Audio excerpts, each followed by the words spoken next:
তো এখন আমরা যেটা পড়বো সেটা হচ্ছে tan sin inverse x, tan sin inverse x।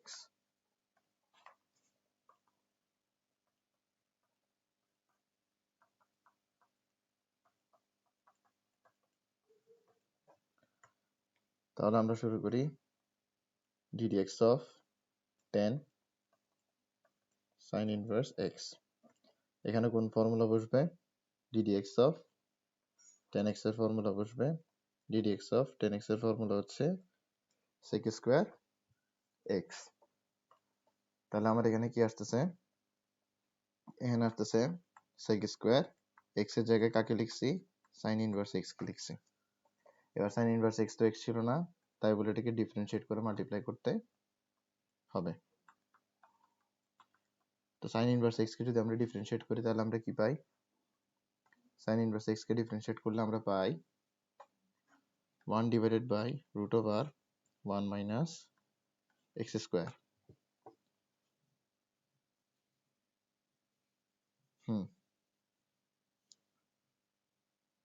তো এতটুকুই হচ্ছে আসলে আমাদের অ্যান্সার। এরপর আর আমাদের কিছু নাই। চাইলে তুমি যদি চাও সিম্পলিফাই করতে তাহলে তুমি সিম্পলিফাই করতে পারো। কিভাবে সিম্পলিফাই করা যায় এগুলা একটু খেয়াল করো। আমরা চাইলে কি করতে পারি, এই যে sec স্কয়ার আছে এটাকে cos স্কয়ারে নিতে পারি এইভাবে।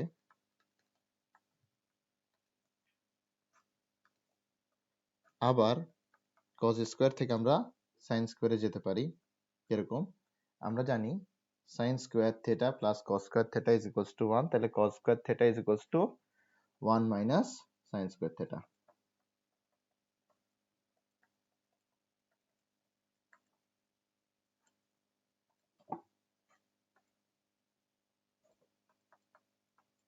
তাহলে এখানে কি হবে? sin square sin inverse x, এটা আসলে হচ্ছে sin inverse x whole square. তো sin ইনভার্স যদি চলে যায় এখানে দিন শেষে বাকি থাকে কি? x square. তাহলে দেখো কি আসে, 1 divided by 1 minus x square, 1 divided by 1 minus x square. আর এখানে কি আসে? 1 divided by root over 1 divided by root over 1 minus x square. ঠিক আছে? তাহলে এখানে কি আসলো? 1 আসলো, 1 মাইনাস x স্কয়ার, এরপর হচ্ছে root over 1 minus x square. এটাই অ্যান্সার।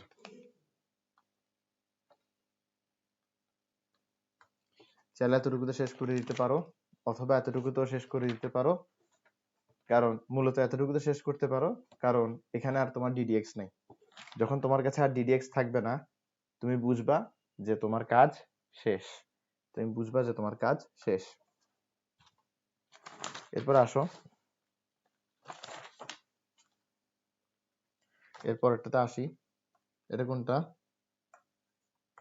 80 নাম্বার। tan ইনভার্স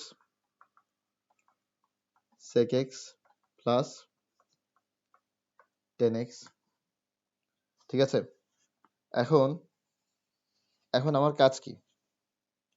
আমার কাজ হচ্ছে tan ইনভার্সের পাশে tan আনা, এরপরে ডিফারেন্সিয়েট করা।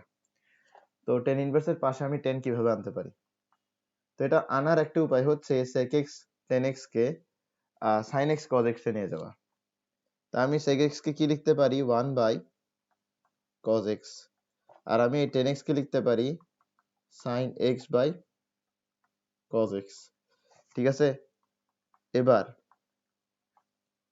আমাদের এখানে cos x কে যদি এলসিএম নেওয়া হয় তাহলে আমার এখানে থাকে cos x plus sin x। আমার এখানে কি থাকে? cos x plus sin x। ঠিক আছে? ভুল লিখছি না? এটা 1 হবে না? অবশ্যই 1 হবে। আমি ভুলভাল লিখলে তোমরা রেসপন্স কেন করো না? আচ্ছা, cos x এর পরিবর্তে কি লেখা যায়? cos x এর পরিবর্তে লেখা যায় √ওভার cos স্কয়ার x।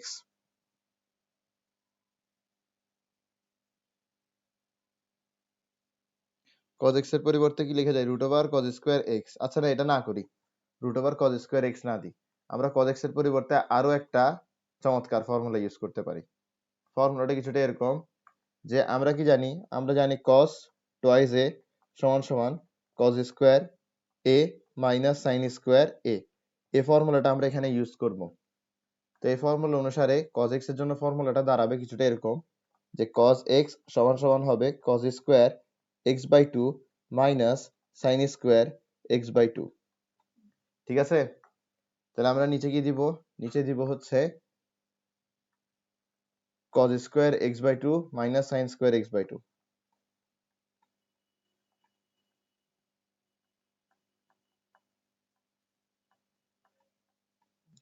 ঠিক আছে,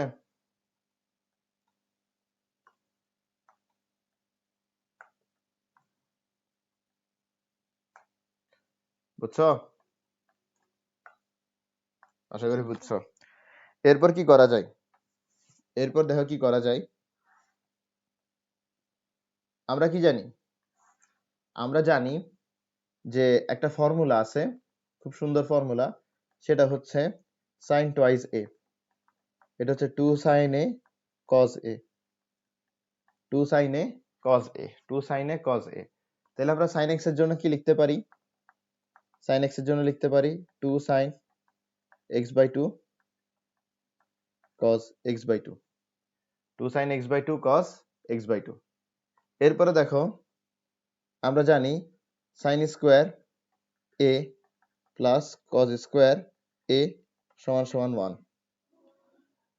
তাহলে sin square x/2 plus cos square x/2 এটাও কি হবে 1 হবে না? তাহলে এই সবগুলোর উপর যদি তোমরা বিশ্বাস করো, তাহলে তোমরা আমি যা যা লিখবো তার উপর তোমরা এখন বিশ্বাস করবা। tan ইনভার্স 1 এর পরিবর্তে কি লিখবো, 1 এর পরিবর্তে লিখবো আমি sin square x/2 plus cos square x/2। 1 এর পরিবর্তে লিখলাম, 1 এর পরিবর্তে এটা লিখলাম। এরপরে sin x এর পরিবর্তে লিখবো কি, sin x এর পরিবর্তে লিখবো এটা 2 sin x/2 cos x/2। নিচে কি আছে cos square x/2 minus sin square x/2, cos square x/2 minus sin square x/2।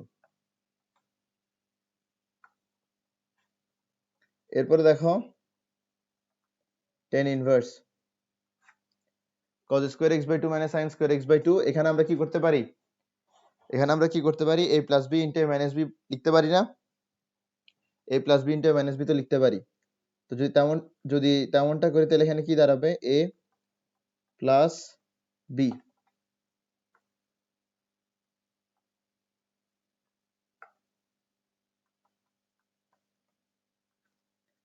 Into a minus b,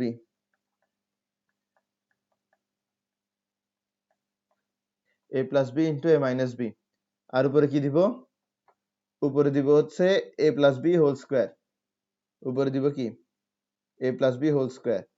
যদি একটু ভালো করে দেখো তাহলে তোমরাও খেয়াল করবে আমি কিভাবে a plus b whole square বসাইছি।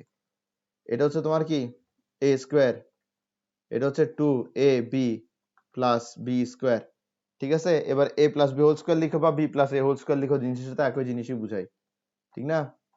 ওকে, তাহলে এখন কি কাটাকাটি যাবে, এখান থেকে পাওয়ার চলে যাবে, এখান থেকে এটা চলে যাবে। তাহলে দিন শেষে কি থাকলো, দিন শেষে এটা থাকলো, দিন শেষে থাকলো তোমার এখানে tan ইনভার্স। হ্যাঁ, উপরে কি থাকলো, নিচে কি থাকলো, উপরে থাকলো হচ্ছে cos x/2 minus sin x/2, নিচে থাকলো কি cos x/2 minus sin x/2।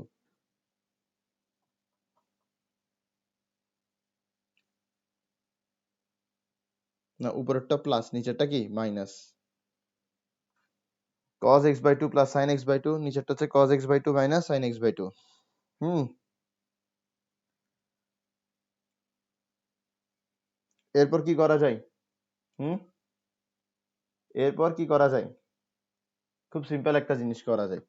আমরা 10 এর পাশে কি যাচ্ছিলাম, 10 চাচ্ছিলাম না?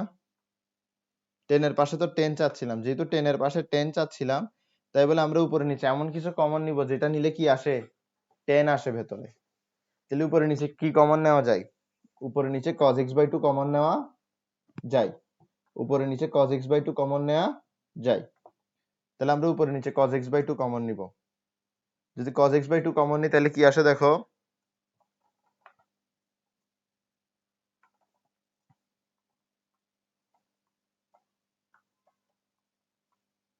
tan ইনভার্স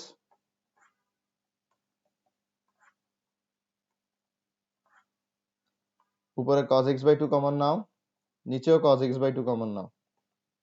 তো cos x/2 এখানে কমন নিলে কি হবে, এখানে থাকবে 1, এখানে থাকবে 1, আর এখানে কি থাকবে, এখানে থাকবে হচ্ছে plus sin x/2 divided by cos x/2। এখানে কি থাকবে 1, এখানে থাকবে মাইনাস, এখানে কি sin x/2 divided by cos x/2।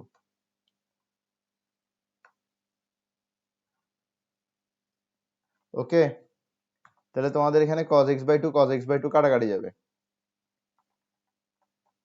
tan inverse 1। এরপর কি হবে, এখানে মধ্যে থাকবে আমার 1 plus tan x/2 divided by 1 minus tan x/2। তা আমি যা দেখতেছি তোমরা কি তা দেখতেছো? tan a প্লাস b সমান সমান কি আসে, tan a plus tan b divided by 1 minus tan a tan b। এবার প্রশ্ন হইতে পারে যে ভাই আপনি যে tan a বলতেছেন, tan এটা কই? আপনি বলতেছেন যে tan a plus tan b 1 minus tan a into tan b। তা আমি যদি একটু চিন্তা করি তাহলে tan x/2 এটা tan b এর জায়গায় আছে, আপনার tan a কোথায়, আপনার tan a কোথায়? তো একটা জিনিস মাথায় রাখো, tan π/4 হচ্ছে 1, tan π/4 কি 1, তাহলে আমরা এখানে 1 এর পরিবর্তে tan π/4 দিব, ওটাই হবে tan a। তাহলে আমরা লিখি tan inverse tan π/4 plus tan x/2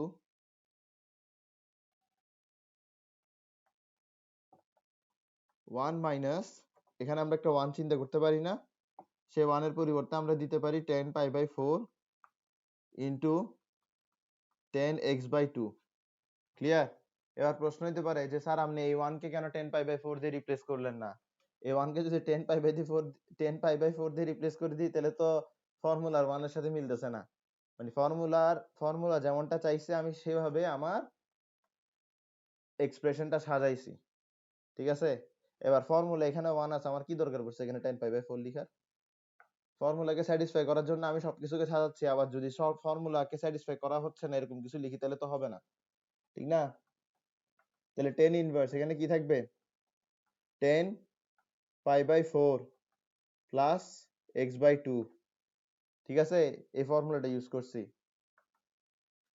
okay, তাহলে tan ইনভার্স কি যাবে, কাটা যাবে, এখানে কি থাকবে π/4 প্লাস x/2। এবার কি করব, এবার করব হচ্ছে ডিফারেন্সিয়েশন।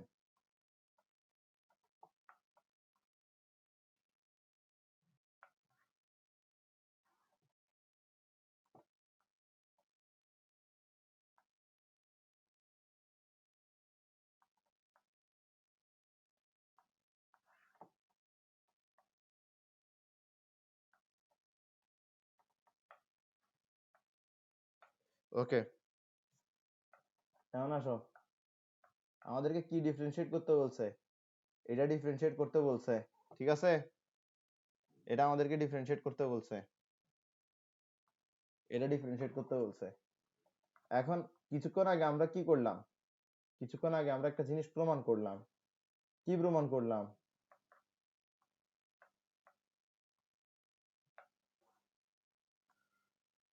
কি প্রমাণ করলাম? প্রমাণ করলাম যে এই যে এটা আছে, এটা সমান সমান কি? এটা সমান সমান হচ্ছে π/4 প্লাস x/2। ঠিক আছে, এটা প্রমাণ করলাম। তাহলে আমি এই পুরোটার পরিবর্তে লিখতে পারি π/4 প্লাস x/2।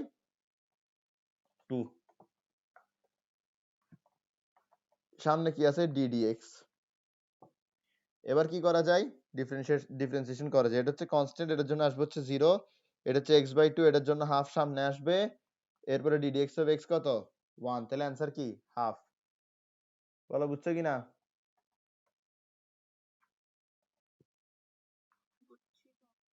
এই অঙ্কটা পরীক্ষা আসলে এত কিছু মাথায় থাকবে? থাকবে এত কিছু মাথায়? থাকার তো কথা না, থাকার তো কথা না, না থাকাটাই স্বাভাবিক আসলে।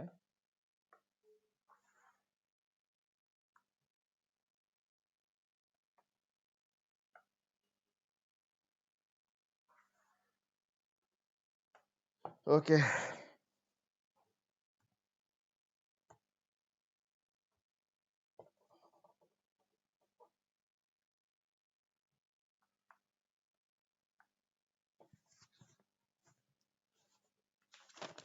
আজকে আমার একটু কাজ আছে, তাই বলে আজকের ক্লাসটা আমি এতটুকুতে শেষ করে দিচ্ছি।